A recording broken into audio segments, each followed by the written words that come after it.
प्रत्येक मुलीचं एक स्वप्न असते की आयुष्यामध्ये काहीतरी मोठं करावं, स्वतःचं आणि कुटुंबाचं नाव मोठं करावं आणि त्यासाठी ती सतत झटत असते. आपल्या पुसद शहरामधील अशी 21 वर्षीय एक मुलगी, जिने वयाच्या 21व्या वर्षी नॅशनल लेवल वेटलिफ्टिंगमध्ये गोल्ड मेडल हे पटकावलेलं आहे. परिस्थिती अतिशय हालाकीची, परंतु मनात जिद्द. अडचणी बऱ्याच आल्या, परंतु मनात जे सामर्थ्य होतं त्याच्याच बळावर नॅशनल गोल्ड मेडल मिळवलेले आहे. आज आपण त्याच ज्या तरुणीची मुलाखत घेण्याकरिता आलेलो आहे. साक्षी बुरकुले असं तरुणीचं नाव आहे. नुकतंच झालेल्या खेलो इंडियाच्या टुर्नामेंटमध्ये चक्क गोल्ड मेडल वेटलिफ्टिंग मध्ये या तरुणीने पटकावलं. त्यांचा हा संघर्ष, कशा प्रकारे वेगवेगळ्या अडचणी आल्या आणि कशा प्रकारे त्यांनी त्यावर मात मिळवीत हा प्रवास गाठलेला आहे. थोडक्यात आपण याचबद्दल चर्चा करणार आहोत.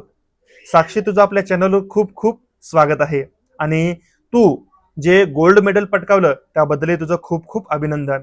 आता आपण सुरुवात करू तुझ्या जर्नीबद्दल. नेमकं वेट लिफ्टिंग यामध्ये तू कशा प्रकारे सहभागी झाली, वयाच्या कोणत्या वर्षी तू यामध्ये पदार्पण केलं, हे मला थोडक्यात सांग. नमस्कार, माझं नाव साक्षी बुरकुले. मी 12वीत असताना फर्स्ट टाइम वेटलिफ्टिंगची प्रॅक्टिस चालू केली. याच्यामध्ये मला आणण्याचं मोठं श्रेय रोशन देशमुख सर यांचं जाते. 12वीमध्ये मी फर्स्ट टाइम स्टेट लेवल खेळली, तिथे मला ब्रॉन्झ मेडल मिळालं. तिथून माझी जर्नी सुरू झाली. मग त्यानंतर कशा प्रकारे तू यामध्ये मग समोर समोर समोर समोर येत आली? त्याच्यानंतर मी युनिव्हर्सिटी लेवल खेळले, तिथे मला कलर कोड गोल्ड मेडल मिळालं. त्यानंतर दुसऱ्या 3 वर्षी मला युनिव्हर्सिटीला गोल्ड आहे आणि यावर्षी खेलो इंडियाला नॅशनल लेवलला पण गोल्ड आहे. बरं, तर ज्याप्रमाणे आपण बघतो की मध्यमवर्गीय कुटुंब जे असते किंवा सामान्य कुटुंब जे असते, यांना बऱ्याच अडचणींचा सामना करून जे काही स्पर्धा आहे यामध्ये टिकून राहावं लागते.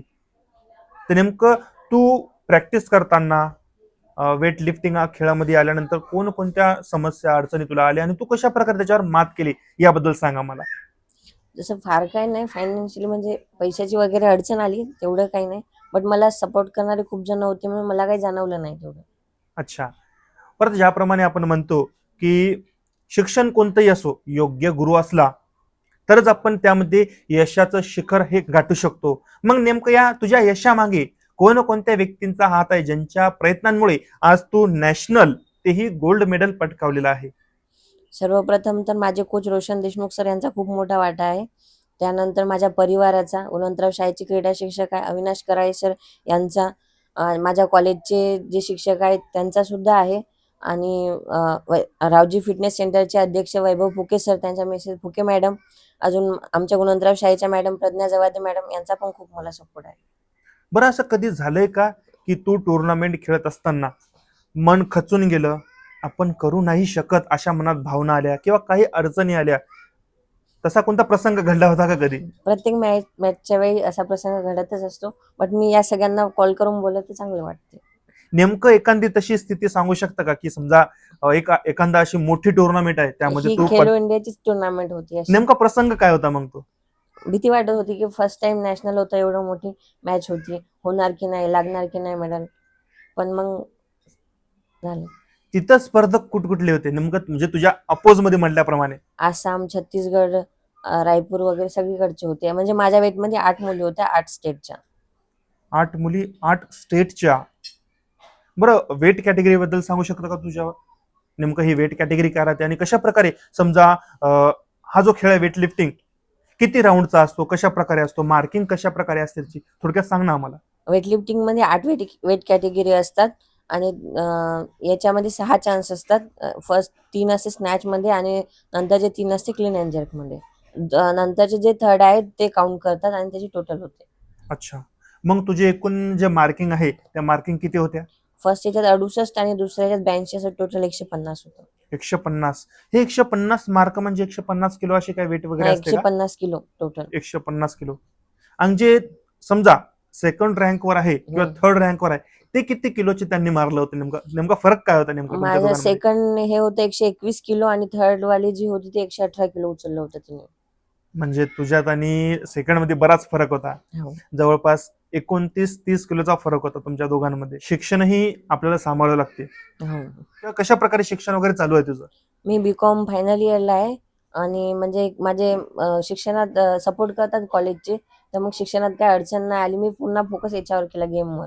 कुटुंबीय काही वेळेस असाही प्रसंग येतो की त्यांनाही असं वाटते की मुलगी आहे, नको. जसं आता म्हटलं सिंधुदुर्ग, छत्तीसगड असो किंवा दिल्ली असो, यूपी असो, अशा ठिकाणी तू टुर्नामेंटसाठी गेलेली आहे.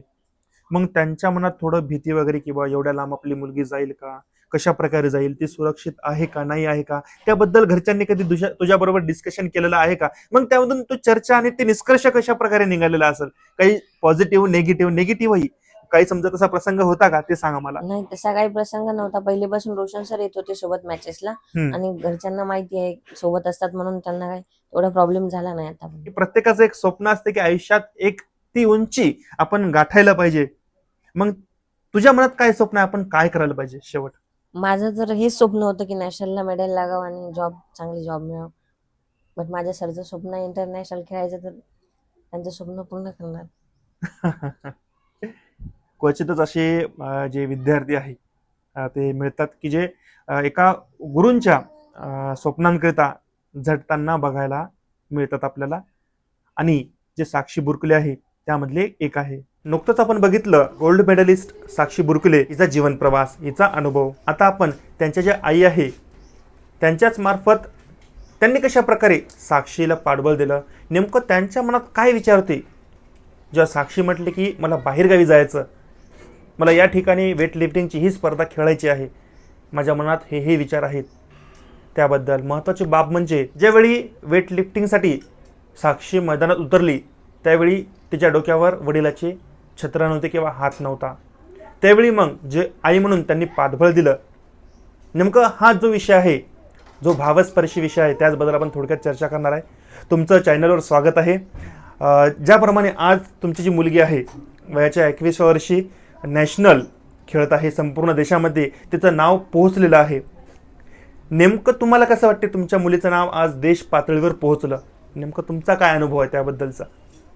अनुभव म्हणजे मला खुश म्हणजे हे वाटते, छान वाटते. आता जसं की एक प्रत्येक आईवडिलांचं स्वप्न असते की मुलीने काहीतरी करायला पाहिजे, काहीतरी. आई वडिलाचं स्वप्न तर असतेच का मुलीनं म्हणजे काहीतरी तुमचं करायला काय स्वप्न पाहिजे. होतं? तुमचं काय स्वप्न होतं?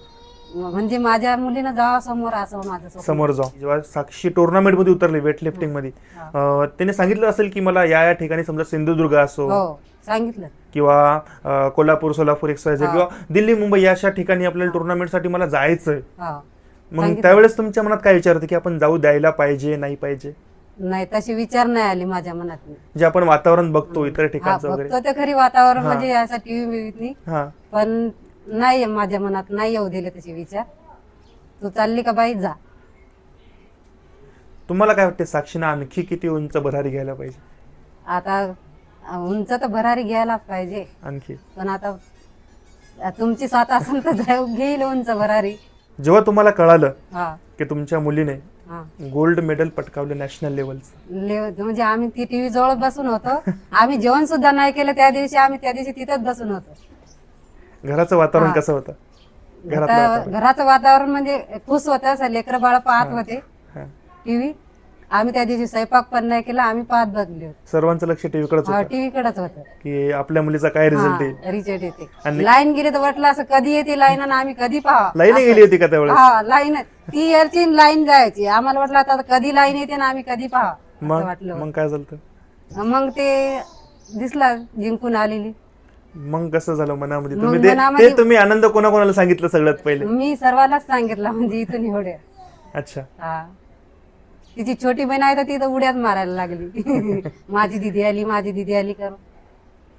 अतिशय जे भावस्पर्शी आहे, आपण ज्याप्रमाणे म्हणतो, जे आई आहे, आईचं काळीज खूप मोठं असते, परंतु तेवढंच हळवं सुद्धा असते.